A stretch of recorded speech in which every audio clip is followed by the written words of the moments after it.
बुद्धिमान किसान की कहानी। एक गांव में एक बहुत मेहनती और बुद्धिमान किसान रहता था। उसका एक बेटा था जो बहुत आलसी था।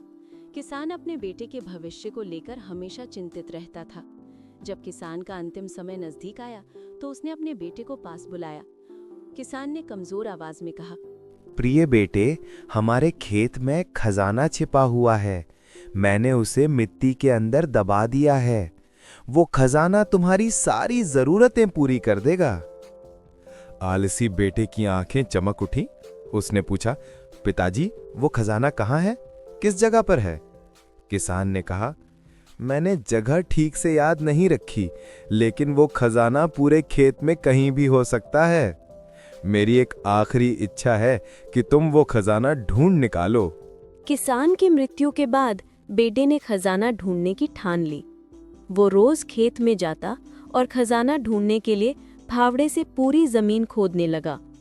उसने खेत का एक एक कोना खोद डाला, लेकिन उसे कहीं भी कोई सोने या चांदी का खजाना नहीं मिला। वो निराश होकर घर लौटा और अपनी माँ को बताया, पिताजी ने हमसे झूठ कहा। खेत में कोई खजाना नहीं है। मैंने पूरा खेत खोद डाला। माँ मुस्कुराई और बोली, बेटा, तुम्हारे पिताजी ने खजाना ढूंढने के लिए कहा था। अब जब तुमने पूरा खेत खोद ही लिया है तो क्यों ना हम उसमें गेहूं के बीज बो दें। बेटे ने बेमन से बीज बो दिए। कुछ ही महीनों में खेत में बहुत अच्छी फसल हुई, जो पिछले कई वर्षों में नहीं हुई थी। फसल को बाजार में बेचने पर उन्हें ढेर सारा धन मिला।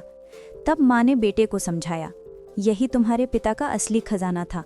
उन्होंने तुम्हें सीधे मेहनत करने को नहीं कहा। उन्होंने तुम्हें खजाने के लालच में वो काम करवा दिया जो वो तुमसे करवाना चाहते थे। मेहनत का फल ही असली धन है। बेटा समझ गया कि उसके पिता कितने बुद्धिमान थे। उसने आलस छोड़ दिया और भविष्य में मेहनत से काम करने का संकल्प लिया। सीख: मेहनत ही सच्चा धन है।